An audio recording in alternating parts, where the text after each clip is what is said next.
Alegria no descanso. Alegria no descanso. Existem pessoas que até têm a oportunidade de descansar, mas não desfruta da alegria no descansar. E nós precisamos aprender a descansar, mas ao mesmo tempo descansar e ter a alegria, desfrutar do descanso, ter prazer no descanso. E nós queremos aprender a experimentar, a experienciar estas verdades.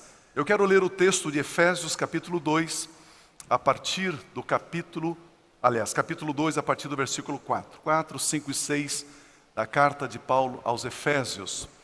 O texto sagrado diz assim: Todavia, Deus que é rico em misericórdia, pelo grande amor com que nos amou, deu-nos vida com Cristo, quando ainda estávamos mortos em transgressões. Ninguém olhava para nós com interesse de ajuda, de socorro. Ninguém se interessava por nós, ninguém. Ninguém via valor em nós. Mas Deus via valor em nós. O texto diz que Ele olhou para mim e para você e diz: você vai ter a mesma vida que o meu filho Jesus tem. Você pode imaginar a grandeza disso? Não a vida biológica, a vida zoe, a vida perfeita. A mesma vida que o meu filho tem, eu vou dar a você. E esse texto diz que isso é pela graça. Novamente o versículo 5. Pela graça. O que é graça? É algo que recebemos sem merecimento. Não merecemos, mas recebemos. Isto é graça. Pela graça, vocês são salvos. Aleluia. O versículo seguinte diz: Deus nos ressuscitou com Cristo e com Ele nos fez assentar nos lugares celestiais em Cristo Jesus. Aleluia. Aleluia. Aonde é que você está sentado? Nos lugares celestiais em Cristo Jesus. Onde que nós estamos assentados? Nos lugares celestiais em Cristo Jesus. Aleluia, aleluia. Queridos, quando uma pessoa se assenta, ela se assenta para descansar. Não é verdade? Se você for ali em algum restaurante de fast food e ver ali aqueles meninos, aquelas moças trabalhando, atendendo você ali, elas trabalham sentadas ou em pé? Em pé. Por quê? Porque elas estão trabalhando. Se elas se assentarem, se aquelas pessoas se assentarem, porque elas estão descansando. Não é verdade? Agora, como experimentar o verdadeiro descanso prometido por Jesus? Em Mateus, Jesus Cristo declara: Vinde a mim todos vós que estáis cansados e sobrecarregados, e eu vos aliviarei. Eu vos darei descanso. Não existe nenhuma religião na face da terra cujo fundador dessa religião prometeu algo como isto: se você vier a mim, cansado, sobrecarregado, fatigado, eu lhe darei descanso. E Jesus diz: eu lhe darei descanso. A pergunta é: como desfrutar desse descanso? Eu vejo que um grande erro que o púlpito comete, o púlpito não diz como, diz até o que, mas como não. E aí a gente ouve o que fazer, até por que fazer, até quando fazer, mas como fazer, pastor? Não, eu também não sei, então a gente não vai fazer. Como descansar? como experienciar o verdadeiro descanso prometido por Jesus Cristo. Todavia, Deus, que é rico em misericórdia, pelo grande amor com que nos amou, deu-nos vida com Cristo, quando ainda estávamos mortos nas nossas falhas, pecados e transgressões. Pela graça vocês são salvos. Deus nos ressuscitou com Cristo e com Cristo nos fez assentar. A palavra sentar aqui, no grego, sugikatsu, sentar ao lado, sentar junto, nas regiões celestiais, com Cristo Jesus. Uau! Deus fez isto, Efésios capítulo 2, versículo 7. Deus fez isto para mostrar nas eras, nas épocas, nos tempos que hão de vir, a incomparável riqueza da sua graça, demonstrada em sua bondade para conosco, em Cristo Jesus. Versículo 8. Pois vocês são salvos pela graça, por meio da fé. Isso não vem de vocês. A salvação não foi uma iniciativa sua, porque você estava morto, mas foi uma iniciativa de Deus, é uma dádiva, é um dom de Deus. Versículo 9. Não por obras, para que ninguém se glorie. Eu fui salvo porque eu fiz isso, aí Deus me salvou. Não por obras, porque somos criação de Deus. Você é um fruto da mente de Deus, realizada em Cristo Jesus para fazermos boas obras, as quais Deus preparou antes para nós as praticarmos. Queridos, vamos aprender como descansar. E eu quero ensinar você como descansar fazendo uma viagem, uma jornada com o apóstolo Paulo e a equipe dele. Quantos de vocês gostam de viajar? Tem uns que não gostam? Viajar é bom. Às vezes eu viajo demais, né? Às vezes a gente cansa do aeroporto, né? Horas esperando e viagem. Mas viajar é bom. Eu sempre digo, viajar é bom. Se você for em algum lugar mais distante, você vai descobrir uma cultura diferente, um costume diferente, uma comida diferente. E você vai descobrir que as pessoas têm até valores de vida totalmente diferentes dos nossos. E vivem muito bem, obrigado. Me lembro uma ocasião, estava na Coreia do Sul, e o evento começava à noite, estávamos de manhã no hotel, e resolvemos dar uma voltinha perto do hotel, e achamos lá um shoppingzinho. Vamos almoçar ali. E entramos no setor de restaurantes. Aí olhamos, eles têm por costume colocar o prato na vitrine do que eles servem. Olhamos um, não, eu passo. Olhamos outro, não, eu passo. Olhamos outro, não dá. Não.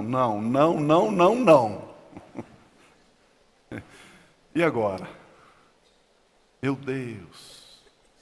Diferente, é muito diferente a comida. Muito diferente. Você consegue imaginar você comendo um ovo, só que ali dentro tem um pintinho que está chocando. Tira em cima aquele pintinho morto e você come aquilo, com pena, com bico, com tudo. Pode imaginar isso? É diferente, não é? Eu falava, não. Aí saímos e andamos ali numa quadra, duas, olhamos assim, aquela placa do McDonald's. Falei, Deus seja louvado. Jeová está operando. Aí fomos lá. E aí, como é uma rede, né, é a mesma comida. Só que aí eles não falavam inglês. E aí, eu não sabia qual era aquele valor lá. Sabe o que é você colocar a mão no bolso, pegar o dinheiro, estender assim, a pessoa pegar o valor que é, né? E aí você pega aí a batatinha, um sanduíche, alguma coisa e comer. Diferente, cultura diferente, costume diferente. Viajar. Paulo, com a sua equipe, ele fez uma viagem. Atos capítulo 16, versículos 6, 7 e 8, declara assim: Paulo e seus companheiros viajaram pela região da Frígia e da Galácia, tendo sido impedidos pelo Espírito Santo de pregar. Tendo sido impedidos pelo Espírito Santo de pregar a palavra na província da Ásia. Coreia é Ásia também.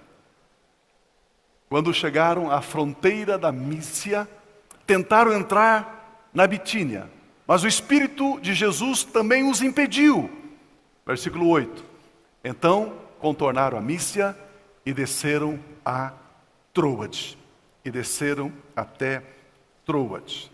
Queridos, o primeiro pensamento que eu quero colocar para você é: não trabalhem aí.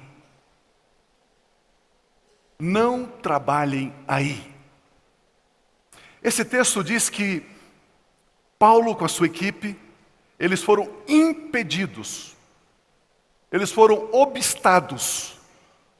Houve uma oposição do Espírito Santo para eles não proclamarem a mensagem do Evangelho na Ásia. Vocês não podem entrar aí. A pergunta é: Jesus não havia instruído seus discípulos dizendo: vão pelo mundo todo e preguem o Evangelho a todas as pessoas?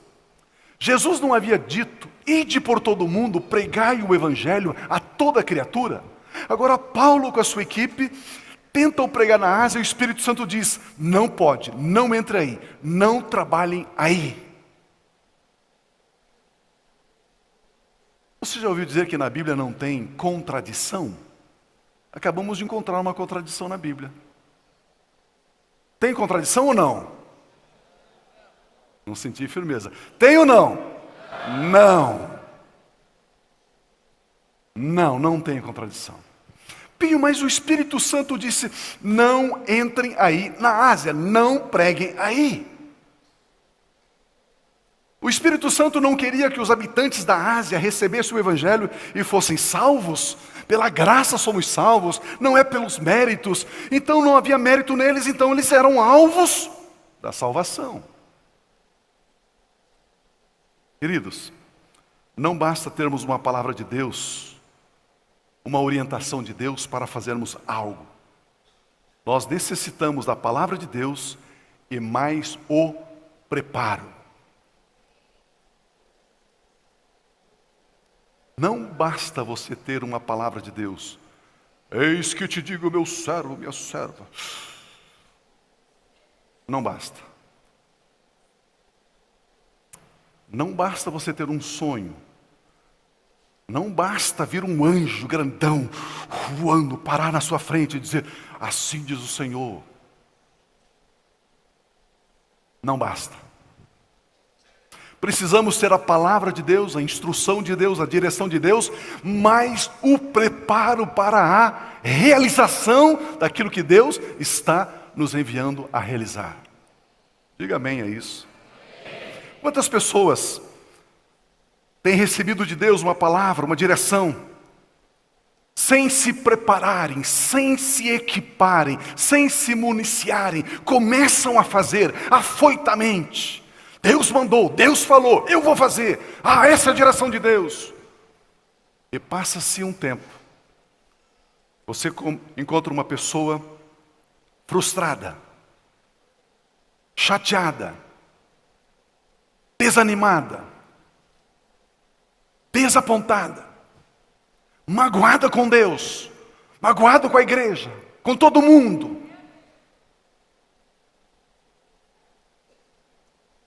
Mas tudo isso ocorre porque essa pessoa recebeu a palavra de Deus, recebeu, mas ela não se preparou para realizar o que Deus estava lhe pedindo. Deus tem nos chamado para salvarmos vidas e formarmos líderes, amém? Se perguntar para você: o que se faz na comunhão cristã Aba? O que faz? Qual que é a visão? Salvar vidas e formar líderes. Aliás, não é lindo vermos as pessoas vindo aqui confessando Jesus? Aliás, a nossa gratidão por você, irmão, irmã, trazer alguém que você ama, alguém que você gosta, alguém que você também não ama, amigo ou inimigo, você traz aqui para participar do culto, e insiste uma vez, duas vezes, eu passo na sua casa, eu levo você, eu vou com você, você precisa ir lá, será uma bênção para a sua vida. E aí quando você enxerga essas pessoas dizendo, eu quero Jesus, eu quero a salvação, eu preciso de paz, de alegria, de felicidade, dar uma direção, dar uma razão para a minha existência. Uau, que tremendo é isso. Mas além da salvação, é necessário formarmos líderes. Formarmos líderes. As pessoas precisam ser formadas. A palavra formar significa fazer existir, formar, fazer existir através da instrução do conhecimento, que permite exercer uma dada atividade. Então a pessoa, ela passa a existir como líder. E como ela se torna um líder? Através da instrução do conhecimento que permite exercer uma dada atividade. Como eu disse ontem, nós realizamos o dia de glória. O dia todo em torno da palavra de Deus. Com qual objetivo? Formar líderes, equipar as pessoas, capacitar as pessoas, para que elas possam influenciar através da palavra. Dia de glória é isso. É treinamento de líderes. Retiro. Daqui uns dias nós temos um retiro de líderes. Sexta-noite. Sábado de manhã, à tarde, à noite, domingo pela manhã. O que é o retiro? É uma pausa, você merece. Deixe-se instruir. Deixe Deus ministrar o seu espírito, a sua vida profundamente. Logo depois, nós vamos ter um retiro de homens. Aleluia.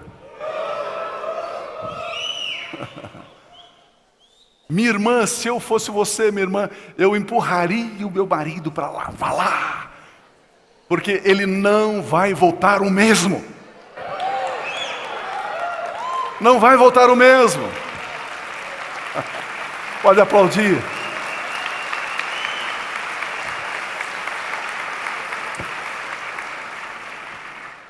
Me deixe fazer uma brincadeira com vocês aqui. A comida é tão gostosa que ele vai voltar com pelo menos 1 quilo a mais. Mas também ele vai ser equipado, vai ser instruído, vai ser formado. Queridos, formação de líderes. Nós temos a Fateme TV. A Fateme TV. Esses dias eu recebi um e-mail de um pastor num estado. Ele conseguiu colocar a Fateme num presídio de segurança máxima. E aí então o diretor daquele presídio selecionou 100 homens, 100, para fazer o curso. E esse pastor, ele tem acesso a um setor, e dali então ele pôde ver 100 homens participando da escola, assistindo a aula através da televisão. E ele mandou um e-mail dizendo o seguinte: Pio, a experiência que eu tive foi chocante, terrivelmente maravilhosa. Eu estava ali do lado olhando aqueles 100 homens que tiveram as piores ações das suas vidas para estarem ali condenados. Eles estavam assistindo a sua aula.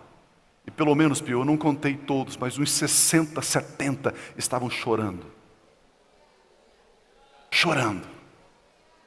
Recebendo a instrução, recebendo a palavra de Deus. A Fateme TV, ela está no Brasil todo. Se você é membro dessa igreja local, e se você não está cursando essa escola, meu irmão, viver na ignorância, você gasta muito mais do que o investimento para a instrução. Formar líderes. Agora venha comigo, por gentileza. Vamos conhecer um pouquinho esta parte da Ásia. A primeira cidade, a cidade mais importante nesta entrada, era a cidade de Éfeso. Essa cidade era o centro político, comercial e religioso da Ásia. Era o âmago da economia, da política, da religião da Ásia. Éfeso era uma cidade extremamente idólatra. Extremamente idólatra. Sua total devoção é para uma deusa que eles denominaram de Diana. Diana, a deusa dos Efésios. Os gregos chamavam esta mesma deusa de Ártemis. Para os gregos, ela era Ártemis. A cidade estava localizada numa região, num terreno bastante pantanoso. E a história diz que um meteorito caiu naquela região. Uma pedra. E os moradores daquela região foram lá, descobriram aquela pedra, esculpiram a imagem de uma deusa. Por isso que eles diziam que Diana ou Ártemis veio do céu. Essa cidade estava localizada entre dois importantes rios, chamados de Crister e Meandro. E ambos desaguam no mar Egeu. Em 550 a.C., eles intentaram construir um templo ali. Mas antes que esse templo fosse totalmente terminado ou usado, ele foi incendiado, pegou fogo e foi destruído. Em 323 a.C., eles investiram novamente esforços e reconstruíram o templo.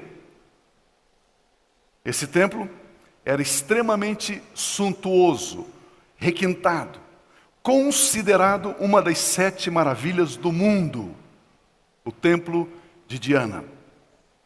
O templo estava numa elevação do solo e media 50 metros de largura por 104 metros de comprimento. O templo foi erguido sobre 127 colunas jônicas, lindíssimas. A entrada que dava acesso para o templo, imaginemos o templo lá na frente. Essa entrada tinha 800 metros, ladeada de colunas dos dois lados. Todo o piso era de mármore branco. Era algo belíssimo. Muito lindo. Muito lindo. A deusa Diana era honrada nesse local. E as pessoas intitulavam, davam a ela vários nomes. Algumas pessoas diziam a grande mãe da natureza. Outros diziam patrocinadora de festas. Outros diziam a Santíssima. Outros ainda a chamavam de a Rainha do Céu, a Grande, a Salvadora. Alguns diziam, ela é a Nossa Senhora. Outras pessoas ainda diziam, ela é a protetora dos suplicantes. Algumas outras pessoas diziam, ela é a Rainha Abelha, porque ela supre com doçura as nossas necessidades. Mais tarde, se eu tiver tempo, eu poderia contar para vocês o que aconteceu com o templo de Diana. Mas ele foi destruído, uma ocasião, mais tarde. E a imagem de Diana foi substituída por uma outra figura feminina, porque a história diz que João, o apóstolo amado, agora depois da morte, da crucificação, ressurreição e ascensão de Jesus, Maria, mãe de Jesus, ficou aos cuidados de João. E a história diz que, anos depois, João veio morar em Éfeso. Ele veio pastorear a igreja de Éfeso. E ele trouxe Maria. E a história diz que Maria, mãe de Jesus, ela foi denominada depois como a Nossa Senhora. Ali em Éfeso, e surgiu esta denominação, a Nossa Senhora. Queridos, o Espírito Santo não permitiu, ele disse, não trabalhem aí. Ele não permitiu que Paulo e a sua equipe entrassem aí. Ao menos, Paulo Silas, Timóteo, a equipe de Paulo, ao menos não neste momento. Mas também o Espírito Santo não deu nenhuma explicação. Somente disse: não trabalhem aí. Estudando a história, conhecendo a Bíblia profundamente, você vai descobrir por que o Espírito Santo não permitiu que eles entrassem ali naquele tempo, naqueles dias. Paulo voltou a Éfeso somente numa época posterior, bem mais tarde. E eu quero então fazer essa viagem com você. E vamos ver o que foi que o Espírito Santo fez com Paulo e com a sua equipe.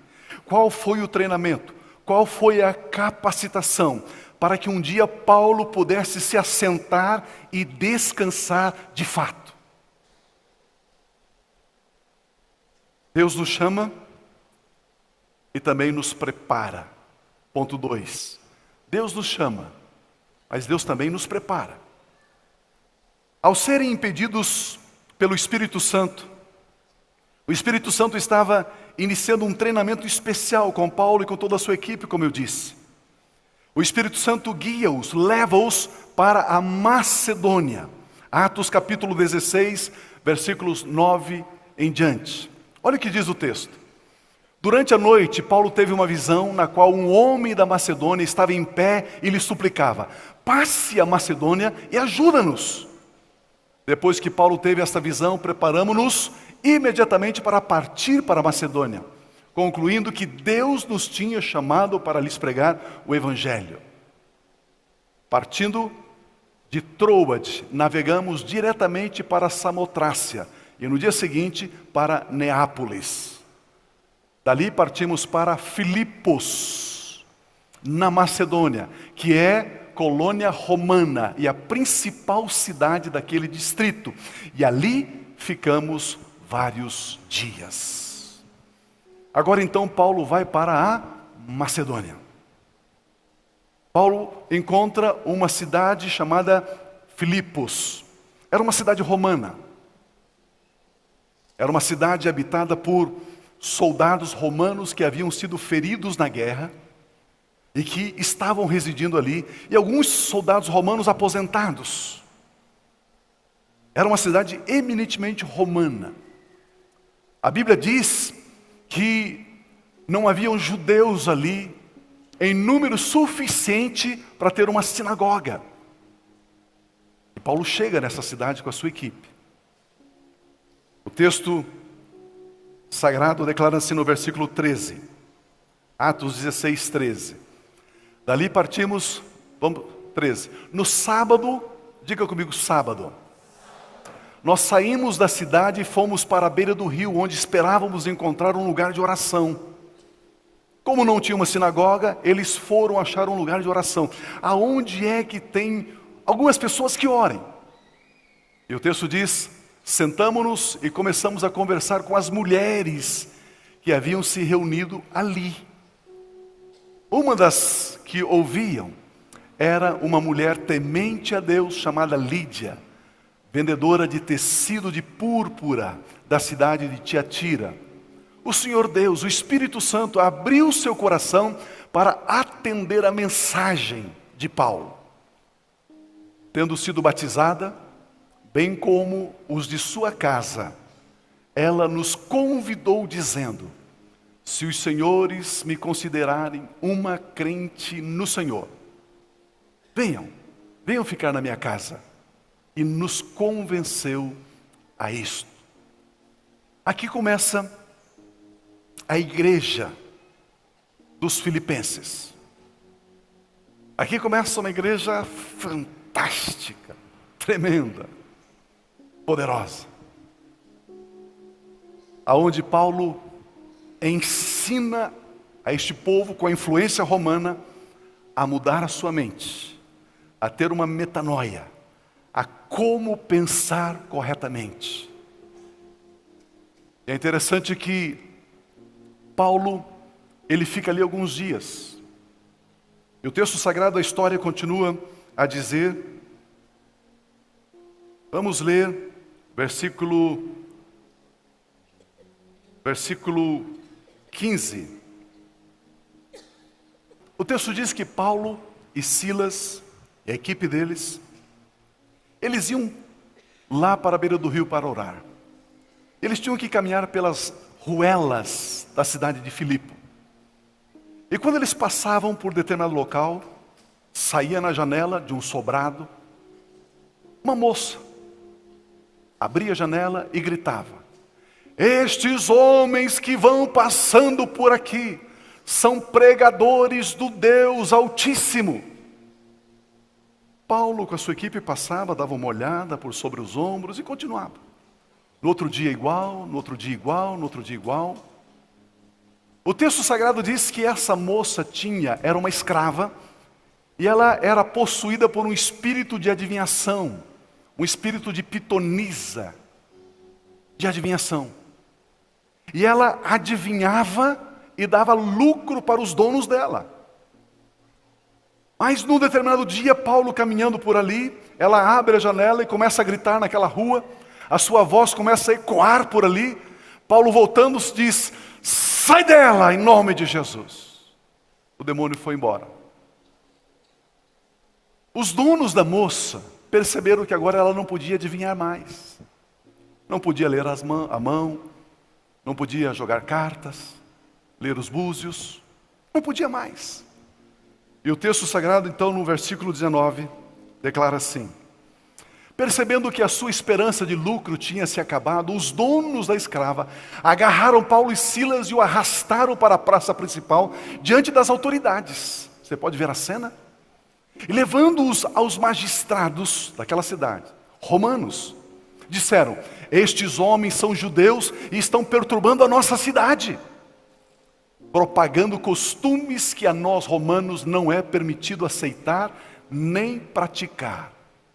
A multidão ajuntou-se contra Paulo e Silas, e os magistrados ordenaram que se lhes tirassem as roupas, fossem açoitados, e depois de serem severamente açoitados, foram lançados na prisão. O carcereiro recebeu instrução para vigiá-los com muito cuidado.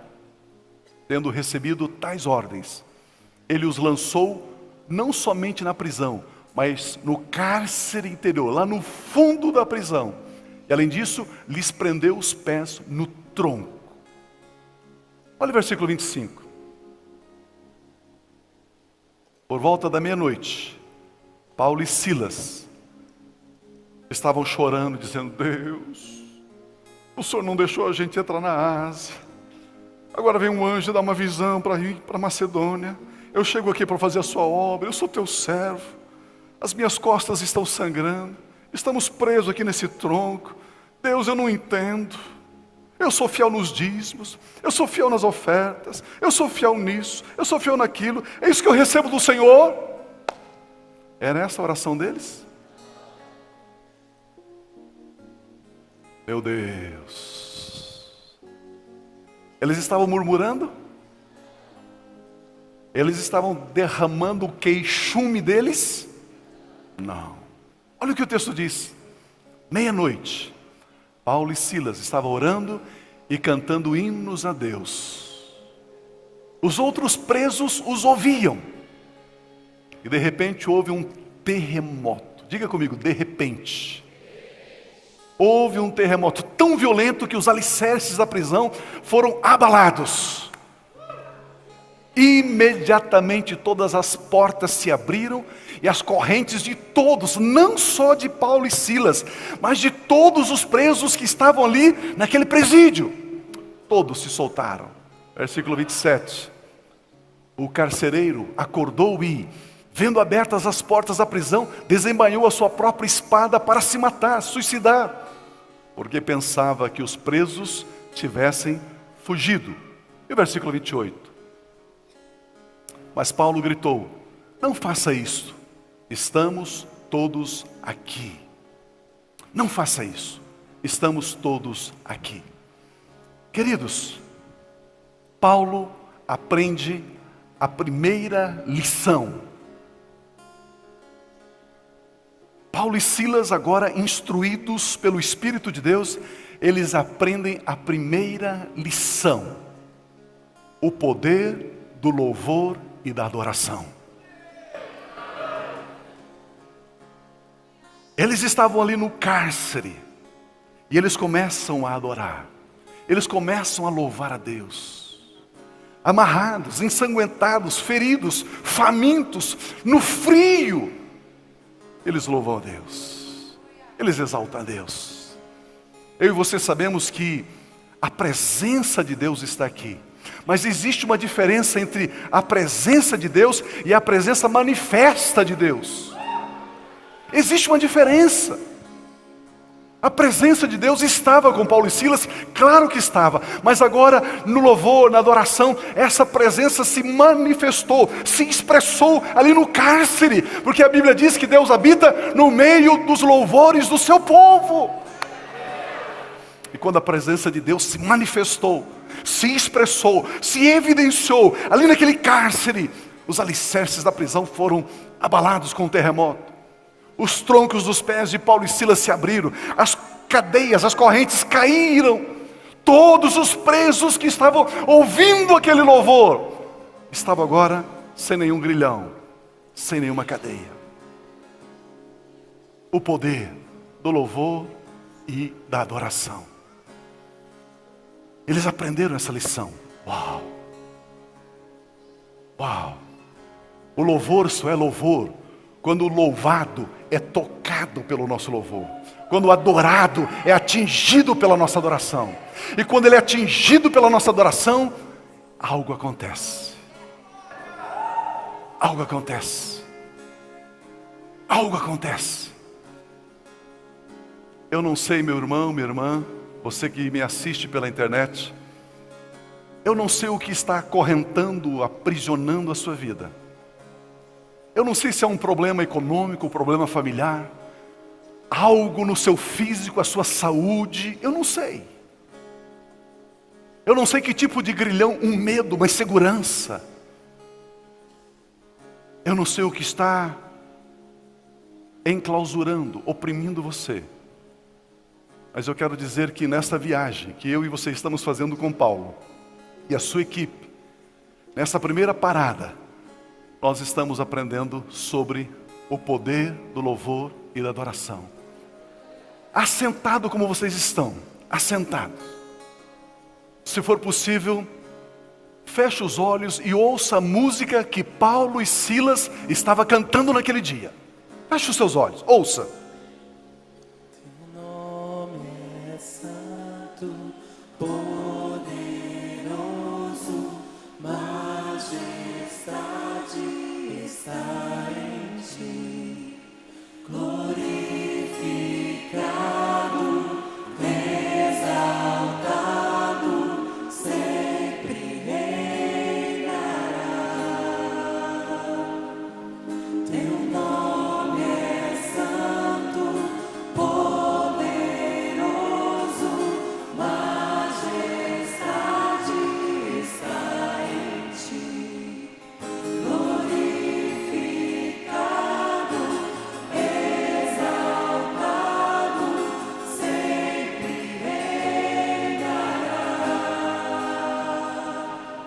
Teu nome é Comece a cantar juntamente com eles. Comece a dizer para Jesus. Cante juntamente, diga. Glorificado, exaltado, sempre reinarás. Teu nome é santo, poderoso, majestade está em ti. Glorificado, exaltado, sempre reinará. Diga para ele de todo o coração. Jesus, teu nome é santo, teu nome é poderoso.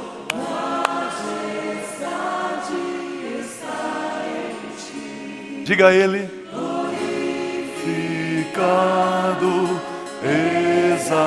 exaltado, sempre reinará. Teu nome é santo, poderoso, majestade está em ti. Glorificado, exaltado, sempre reinará. A Bíblia diz que enquanto eles estavam louvando e cantando, de repente, de repente,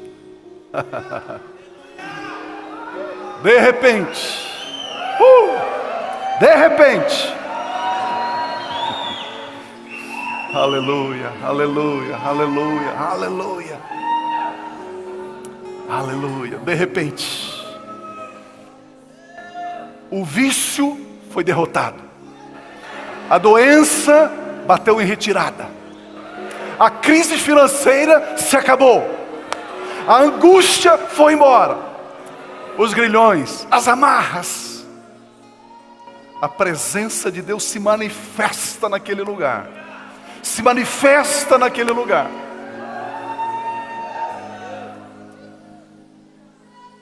Oh, aleluia.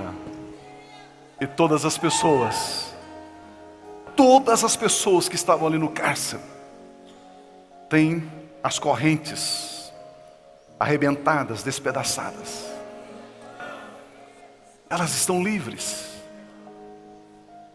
Paulo e Silas com a sua equipe diz: uau, que poder é este no louvor e na adoração?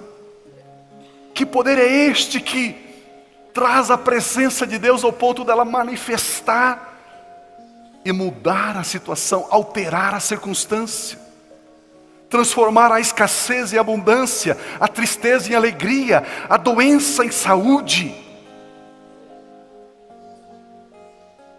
Aleluia, aleluia,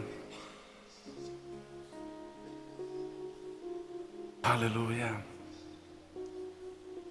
Louvado seja Deus.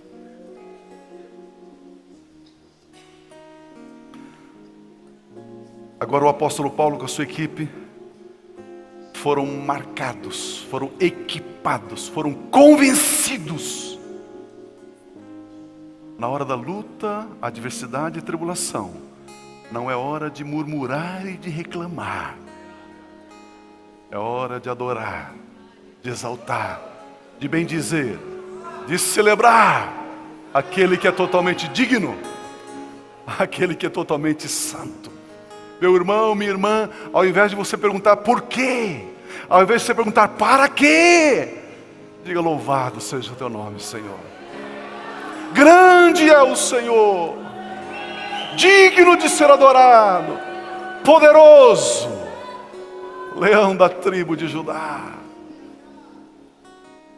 A Bíblia diz que o carcereiro, se algum preso fosse embora, ele seria punido com a morte. Vendo que todas as portas do presídio se abriram, ele arranca da própria espada, tentando suicídio. Paulo, saindo ali, era noite, escuro, ele grita: não faças nenhum mal a ti mesmo, todos nós estamos aqui. Ele pega lá um lampião, uma vela, entra lá, todos estavam lá. Deus diz que ele leva Paulo e Silas para sua casa. Agora ele passa um unguento, lava as feridas, os vergões, dá uma comida para Paulo. E aí agora ele segue viagem. No outro dia, ele segue viagem. Terceiro pensamento, os ensinamentos continuam. No capítulo 17, no versículo 1, 17:1, diz assim: tendo passado por Anfípolis e Apolônia, chegaram a Tessalônica, onde havia uma sinagoga. Agora havia uma sinagoga judaica. Versículo 2: segundo seu costume, Paulo foi à sinagoga por 3 sábados. 3 sábados. discutiu com eles, com base nas Escrituras, versículo 3, explicando e provando que o Cristo deveria sofrer, ressuscitar dentre os mortos, e dizia: este Jesus que lhes proclamo, que lhes anuncio, Ele é o Messias, Ele é o Cristo. Lá em Filipe não havia número suficiente de judeus para ter uma sinagoga. Agora em Tessalônica já havia uma sinagoga. Já havia muitos judeus, homens religiosos, conhecedores do Torá, conhecedores do Velho Testamento. Paulo, chegando na sinagoga, pega o Velho Testamento, as escrituras que eles tinham, e começa a ler e dizendo: olha, isto aqui fala de Jesus, Jesus é o Messias já veio. No próximo sábado ele volta e continua mostrando nas Escrituras que Jesus era o Messias. No outro sábado ele volta mostrando que Jesus era o Messias. Paulo usa das mesmas Escrituras que eles tinham em mãos e mostra que Jesus é o Cristo. Que Jesus de Nazaré era o enviado de Deus. Esta lição é central e na verdade ela é o espigão da nossa fé. A segunda lição que eles aprendem. Paulo recebe da parte de Deus a entender a diferença entre religião e a revelação da graça. Eles eram religiosos. Todos os sábados eles estavam ali. Eles tinham as Escrituras nas mãos. Paulo chega e diz: vocês têm a religião, mas eu tenho a revelação da graça. E eu quero expor para vocês que Jesus, Ele é o Messias, Ele é o enviado de Deus, Ele morreu na cruz para nos salvar. Na religião, você reza. Na revelação da graça, você ora, você conversa com Deus. Na religião, você vem para assistir um culto. Na revelação da graça, você vem para oferecer, prestar um culto a Deus. Na religião, você paga dízimos. Na revelação da graça, você entrega o seu dízimo. Na religião, você tem que fazer algo para agradar, para servir a Deus. Na revelação da graça, você crê e usa aquilo que Jesus Cristo já fez e já agradou a Deus. Na religião, você acusa seus irmãos de erros, de falhas. Na revelação da graça, você perdoa, você abraça e você ama os seus irmãos. Na religião, você tem que se santificar. Na revelação da graça, você é santificado por Cristo Jesus. Na religião, você tem que obedecer para ser justificado. Na revelação da graça, Jesus Cristo obedeceu e justificou você. Na religião, você tem a Bíblia como livros de regras, normas. Não faça isso, não faça aquilo. Isso é pecado, isso é pecado. Mas na revelação da graça, você tem a Bíblia como fonte de revelação de quem é Jesus. Na religião, você obedece às leis. Na revelação da graça, você descansa em Cristo Jesus. Aleluia, aleluia, aleluia. Muitos daqueles homens religiosos aceitaram Cristo Jesus como Messias, o Salvador. Mas outros do grupo daqueles homens religiosos rejeitaram a revelação da graça, preferindo permanecer na religião, e começaram a perseguir a Paulo e a Silas. E agora então, eles entram no terceiro ensinamento. Capítulo 17, versículo 10. Atos 17, 10 diz assim: logo que anoiteceu, os irmãos enviaram Paulo e Silas para Bereia. Chegando ali, eles foram à sinagoga judaica. Os bereanos eram mais nobres do que os tessalonicenses, pois receberam a mensagem com grande interesse examinando todos os dias as Escrituras. Diga comigo, todos os dias. Os de Tessalônica, só no sábado. Mas em Bereia, eles eram mais nobres, todos os dias. Meu Deus. Ah, pastor, vir todo domingo na igreja é muito cansativo. É muito cansativo, pastor. Eu venho 1, 2 vezes por mês, tá bom. Vocês sabiam que vem irmãos ao culto só no culto da ceia? Meu Deus.